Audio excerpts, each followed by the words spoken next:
हा व्हिडिओ ना एक दिवस लेट येतो आहे, कारण की मला ना एडिटिंगच करायला जमलं नाही.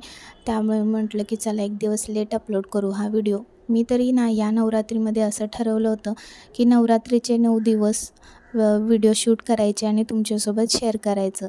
आणि तसे मी व्हिडिओ शेअर पण केलेत, फक्त मला दुसऱ्या दिवशी व्हिडिओ काही शूट करायचा जमला नाही. पण ठीक आहे, बाकीच्या दिवसाचे तरी व्हिडिओ मी तुमच्यासोबत शेअरच केलेत. आणि आजचा रंग होता ग्रे कलर आणि मीही छान असा ग्रे कलरचा ड्रेस घातला होता. घरातली पटपट अशी कामावरून घेतली. त्यानंतर मग दुसऱ्या दिवशी नाश्त्याची तयारी केली. म्हणजे उद्या मला बनवायचे होते डोसे, संडे होता त्यामुळे. आणि डाळ आणि तांदूळ 2-3 वेळा पाण्याने स्वच्छ धुवून भिजत ठेवले दिवसभर आणि मस्त अद्रकवाली चाय बनवली.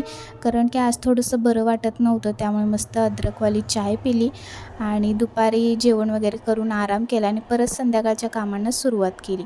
तर ज्या दिवशी निळा कलर होता त्या दिवशी मी मस्त निळ्या कलरची साडी घातली होती आणि ती मी वॉश केली होती. तर म्हटलं घडी करून कपाटमध्ये लावून घेऊ. आता तसं तरी कपड्यांचा हा पसारा पडणारच आहे शेवटच्या दिवशी, कारण की नवरात्रीमध्ये 9 दिवस त्या रंगाचे ड्रेस, साड्या घातलेल्या आहेत. आता मी तर साडी नाही पण ड्रेसच वापरलेत बाकी. पण एक ड्रेस घ्यायचं म्हटलं की थोडंफार बाकीचं तरी विस्कटतंच. त्यामुळे जो काय हा कपड्यांचा पसारा आहे तर तो तर मी शेवटच्या दिवशी आवरूनच ठेवणार आहे.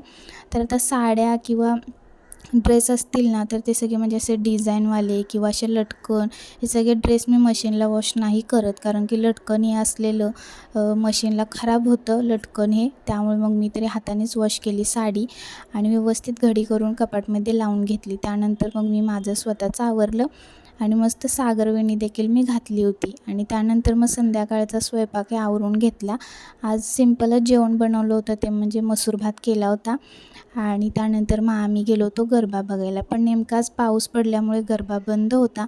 त्यामुळे मग तिथे देवी बसली होती, देवीचं दर्शन वगैरे घेतलं आणि घरी परत आलो.